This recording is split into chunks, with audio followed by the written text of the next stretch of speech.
and welcome to Washington Talk. I'm Eun Jung-cho. The second summit between the U.S. and North Korea is confirmed. Today we discuss the future course of this top-down, leader-to-leader diplomacy.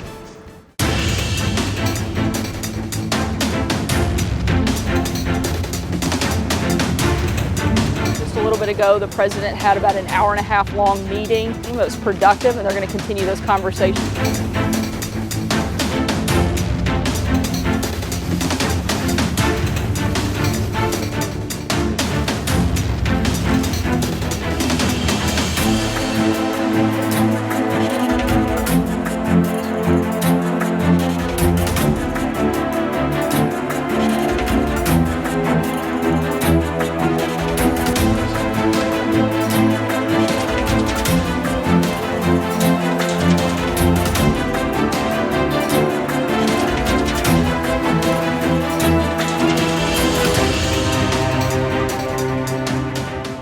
In the studio with me today, Mr. Eric Brewer, visiting fellow at the Center for a New American Security. Mr. Brewer was the Director for Counterproliferation at the National Security Council.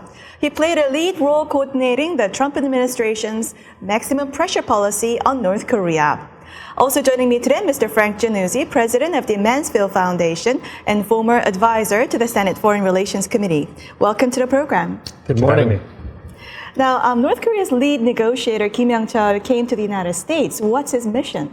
Well, I think his mission is quite simple, and it's to have a meeting with President Trump and to deliver the letter that reports suggest that he has, and to secure a second summit with the president and Kim Jong-un. I think another meeting we should all be interested in is the meeting apparently taking place between Cho Sun-hui and Steve Biegun. This could be potentially the first in a series of working level discussions. I think we should hope that that's what comes out of that, because that's what's been missing from this diplomatic push so far, is that series of substantive talks at the working level in order to try and put some meat on the bones to what the leaders agreed to in Singapore. Mm-hmm. So Special Representative Biegun went to greet Kim Young-chul at the airport. Do we see him becoming more important in the process?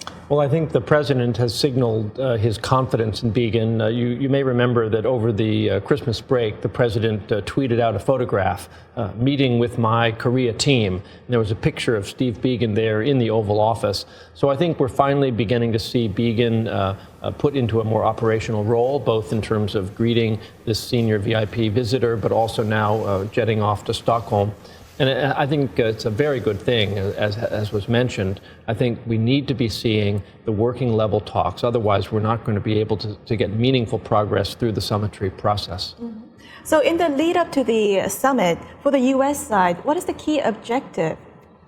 So, I think one of the things that I would be looking for, right, to sort of define success, I would say, a couple of things. One, I think what we got to make sure is that diplomacy stays on track. I think there's always a risk in these sorts of forums, given North Korea's past behavior, that something occurs that sort of craters diplomacy. And so I think above all, we have to make sure that stays on track.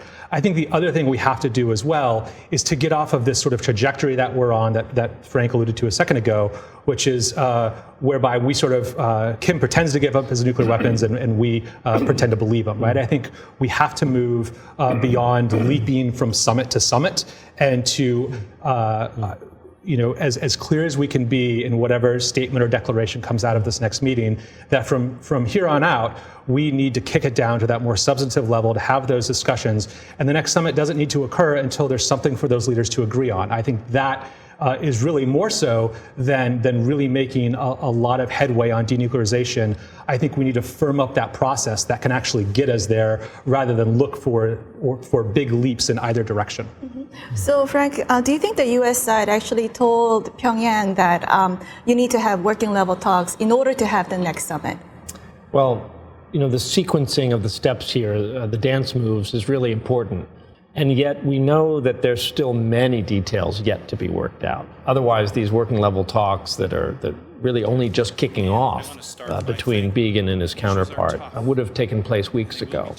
So they are putting some of the high-level agreement first, and leaving a lot of the details to be worked out between now and when the summit actually happens. So as a process guy, that worries me a little bit, because basically the North Koreans know that the summit's going to happen, and we're counting on good faith from them to negotiate those details between now and whenever the meeting takes place.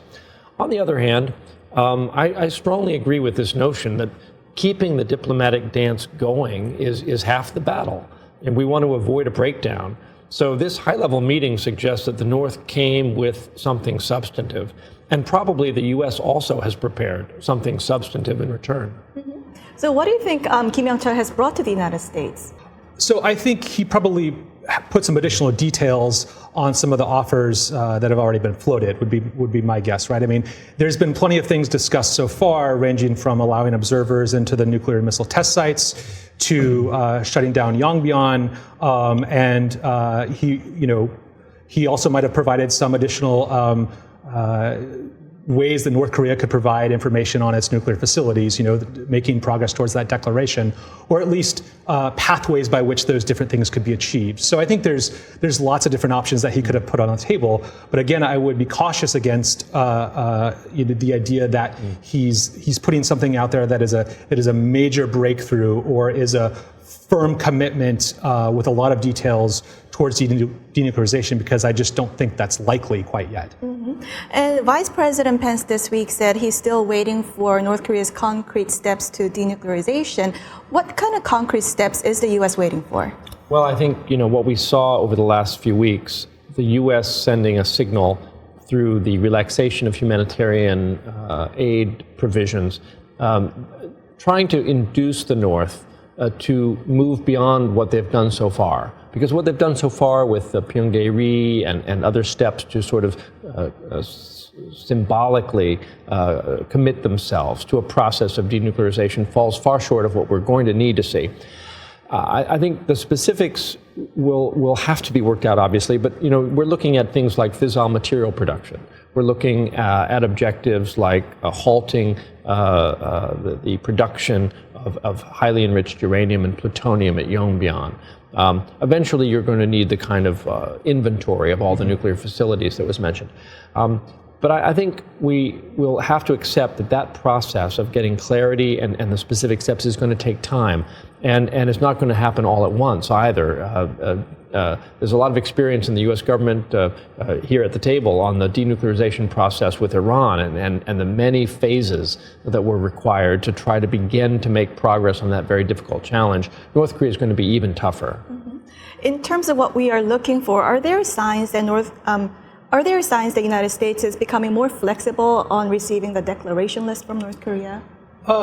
I think so. I mean, that was one of the initial asks that the United States has a priority. I still think perhaps it has slipped into the background somewhat. I think we've taken what is a more realistic proposition that we don't need a complete list of all those facilities up front. That we're then going to start the process of verifying that this list is entirely correct, because North Korea doesn't want to provide that list. And frankly, trying to verify all of that in one fell swoop could just bog down negotiations. I think a more realistic process is a phased approach to that declaration, whereby, for example, we start on perhaps a list of fissile material production facilities, and then work our way up to warhead manufacturing and missile facilities. And meanwhile, while that's running its course, we can also engage in other efforts on denuclearization and reciprocal measures. So I think the United States has probably backed off its insistence that be provided up front, but I don't think at the end of the day we've backed off the requirement that in order to finally reach denuclearization and to have a deal, we're going to need to know about all of North Korea's nuclear capabilities. This is a really critical point, because if the United States were to insist up front on a complete 100% thorough inventory of all of North Korea's missile facilities, nuclear facilities, fissile material production facilities, it's really an invitation to a train wreck, because I can guarantee you that there would be things missing from that list. There would be things on that list that we didn't expect. And then you get bogged down in trying to rectify and clarify this multi-100-page document instead of going about the business of managing the risk that we're facing from North Korean nuclear weapons. So I strongly hope that the U.S. is doing exactly as suggested, that they're beginning to break that inventory down into phases based on the highest priority items first. That probably means fissile material production and Yongbyon, and then you move systematically toward a complete inventory. Do you see signs that U.S. is softening negotiation position stance against North Korea? So I think we've seen an evolution in aspects of the U.S. position over time. One of the ways in which it's changed, I think, is the U.S. has moved off of this idea that denuclearization is going to happen quickly or immediately, right? I think early on there was the Libya model was floated whereby it's this very quick process whereby the U.S. and its partners come in and all of the stuff comes out. I think we've moved off of that a little bit. I think the president himself has even said that he's not in a hurry, that this doesn't need to occur overnight. So I think that's actually a good evolution because I think that reflects reality, right? It's not going to happen overnight. It's going to be a long process.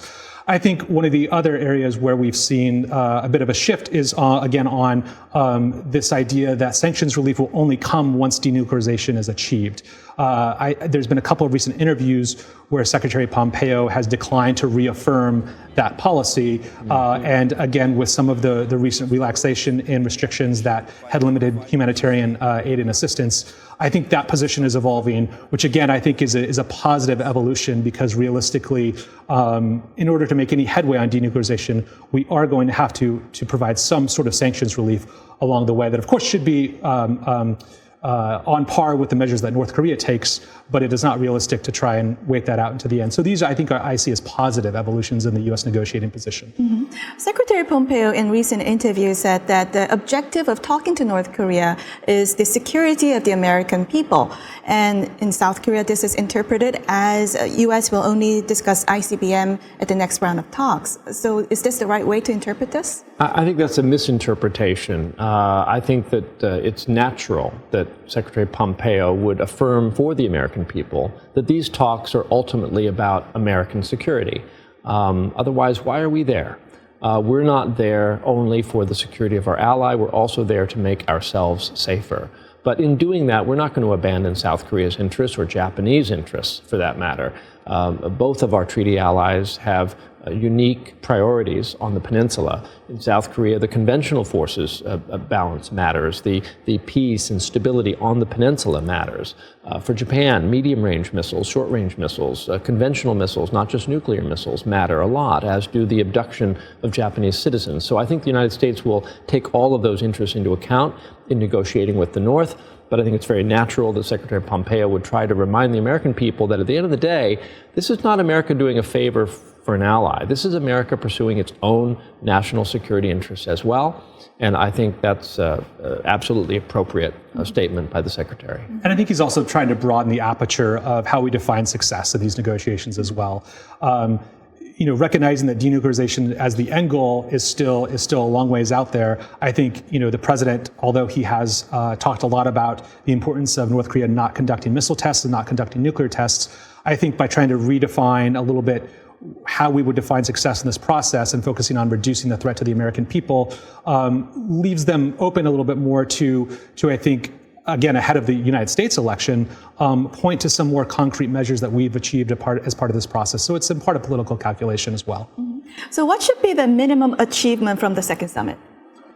So I think, first and foremost, again, trying to keep diplomacy on track and ensuring that we have a process that comes out of this. I think getting North Korea's commitment to have that working level dialogue and letting that drive the development of a roadmap towards denuclearization. I think, again, that could potentially be the biggest success, not some really pie in the sky idea of denuclearization. But I also think, to Frank's earlier point, I think we also have to avoid a potential situation in which President Trump gives concessions to the North Koreans that I think many would see as in excess of what should be provided for North Korean commitments. I think there's a real risk that takes place, and so I think we need to work to avoid that to the extent possible. So, Eric, what do you think was in Kim Jong-un's letter that was delivered to President Trump? So I think if history is any guide on this topic, I think there was a lot of probably praise for President Trump for the courage that he has showed in embarking on this diplomatic process, and a lot of probably attempts to keep President Trump and Kim Jong-un on the same plane level, and probably trying to reaffirm them as in this together. And we can do this, we can achieve this vision as long as we stick to our commitments and stick to this vision. I think that's probably what has generated success so far for Kim Jong-un, and so I think we should suspect it's those similar themes in this letter that Kim Yong-chol is delivering. Well, we'll end our conversation here and watch video for our next topic. 우리 시대를 대표할 대상 건설들을 최상의 수준에서 완공하여야 합니다.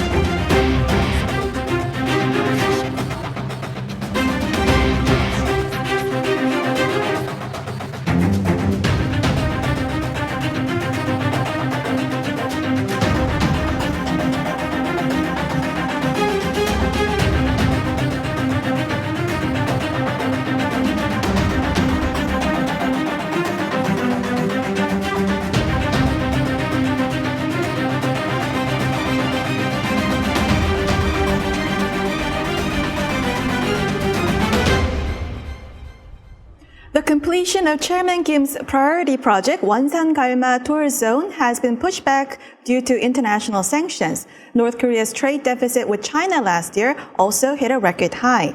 Now, Frank, Kim Jong-un continues to delay the deadline for completing the Wonsan-Galma tourist area and also the Yangdeok Hot Springs resort. So that's because North Korea couldn't import in the materials for interior designs.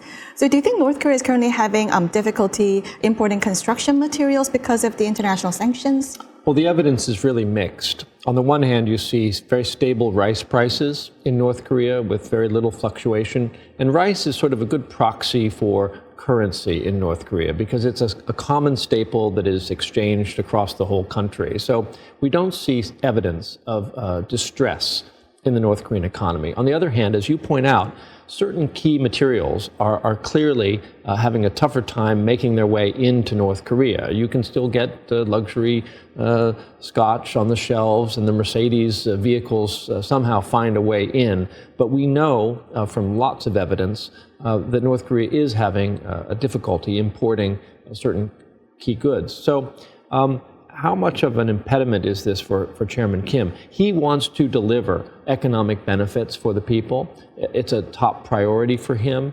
To the extent that he now is being frustrated in some of those ambitions, I think it gives us a little bit of leverage in the denuclearization talks. But I wouldn't want to overstate it because you look around the country, there is growth, there is new construction, a lot of it fueled by Chinese investment. Tourists are coming to North Korea from China. So it's put a crimp in his plans, but it hasn't crippled them. Mm-hmm. Eric, what's your take? How much is the pain? So I think North Korea is no doubt still feeling the bite of international sanctions. There's still pain there.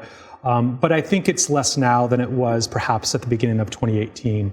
I think a lot of the pressure that was added throughout 2017, you had a lot of new UN Security Council resolutions that really upped the sectoral sanctions. You had increases in enforcement, particularly from China. And so I think that went a long way into creating, I think, levels of pressure on Kim Jong-un that weren't previously there. So I think what we've seen, though, since 2018, some of those trends have reversed. And I think while sanctions are still there on paper, of course, I think a lot of the momentum and some of the foundations that supported that maximum pressure effort have eroded. I think we've seen some evidence that China has slackened in sanctions enforcement. Obviously, South Korean policy towards the North has changed to emphasizing the development of political and economic ties. And I think perhaps most importantly, President Trump's own change towards Kim Jong-un and the embrace of him as this co-equal and counterpart has sort of sucked the wind out of the sails of the maximum pressure campaign, if you will. And we've even seen the president himself say that he doesn't like the term maximum pressure because North Korea and the United States are getting along. So I think sanctions are still there, but I think the trajectory of them potentially getting worse is less now. And I think that probably influences Kim Jong-un's thinking and what he's willing to agree to at the table. So, Eric, at the White House, you coordinated Trump administration's maximum pressure policy on North Korea. So when we get into the details, some people say that we should target the elites of North Korea and the luxury goods. What do you think? So I think the sanctions and targeting the elites and luxury goods is a part of that. It is an important part. But I think ultimately what we saw have the biggest impact and what's more important is the strong sanctions against the way that North Korea generates revenue and its oil export capacity. And so I think all of that has a role to play, but I think really looking towards the strong enforcement of those sectoral sanctions, I think is more important in producing the type of strategic effect that you're looking for in potentially changing Kim Jong-un's calculus. And look, don't get me wrong, I think it's highly unlikely that any level of pressure is going to cause him to decide to give up his nuclear weapons. The question is, though, between that policy objective and where we are now, what can we achieve? And I think there's a lot of unexplored territory there, and I'm worried that as time goes on, the pressure lessens and we're less likely to achieve a positive outcome for us. Well, I think Eric is to be commended, for your work in helping to orchestrate the maximum pressure campaign. But as you have just said, the pressure campaign was a means to an end. And the goal was to get these negotiations moving and then to maintain sufficient pressure to ensure that we'll have continued progress. And so I think the maximum pressure campaign essentially has ended. I think it's unlikely to be fully restored absent some horrific North Korean return to more provocative behavior. But I'm not sure that that's lamentable. We need pressure to aid our diplomats in their work. But the max pressure campaign, to some extent, has served its purpose. Now we see border crossings with China, 5 of them being upgraded. We see deeper Chinese investment. We see North-South economic relations potentially heating up. This is part of a peace process. It's to be commended rather than lamented as long as we get progress on denuclearization. I think that's where we disagree, right? I think as we see this pressure lessen, I think we're less likely to get a type of deal that the United States and its allies might find acceptable. And I also worry too that given the lessening pressure, should diplomacy collapse, which is highly undesirable, what is Plan B? What do we go back to? Because I think the idea that the United States is going to be able to easily or quickly pivot back to a maximum pressure approach is highly unlikely because the underlying conditions are no longer there. So then what happens? And so I think we do need to prepare for these alternative scenarios. Yeah, well, that leaves us a lot to think about going forward. And we'll leave it here and move on to our next segment. Now, time for the photo moment, time to look at an interesting North Korea picture. Today, we have a propaganda poster released by North Korea this week. The poster says, "Let's expand cooperation between the North and South so that the entire Korean people can benefit from the improvement in ties." We also see from the picture cruise ship that says Mount Kumgang and buses that connect North Korea's Siniju with South Korea's Busan. Frank? Well, there's propaganda designed for external consumption and internal consumption, and this is clearly an external consumption message of peace and light to the South. It's nice to see. It says something about the North's ambitions to promote North-South ties. Internally, they still have posters that show the barrel of a gun being the method to unification. So I think we need to be cautious about taking propaganda posters like this at face value, and remember that we're still dealing with a dangerous adversary that has not abandoned the potential ambition of unification through force. Mm-hmm. Eric? I agree with Frank, and I think this sort of brings to mind what has been sort of I think a larger attempt by Kim Jong-un since early 2018, which is just sort of shift to sort of an effort at normalization, right? Normalization of relations with South Korea, normalization of relations with China, projecting North Korea as a normal state, and to sort of drive this larger objective, I think, of acceptance of status quo and of its nuclear arsenal. And so I sort of see this as part and parcel of that effort. Mm-hmm. Well, that's all the time we have for this week. Mr. Jannuzi, Mr. Brewer, thank you for joining us. Thank you. Thank you. Thank you. And this was Washington Talk from the Voice of America, and I'm Eunjung Cho. Join us next week for more analysis on North Korea.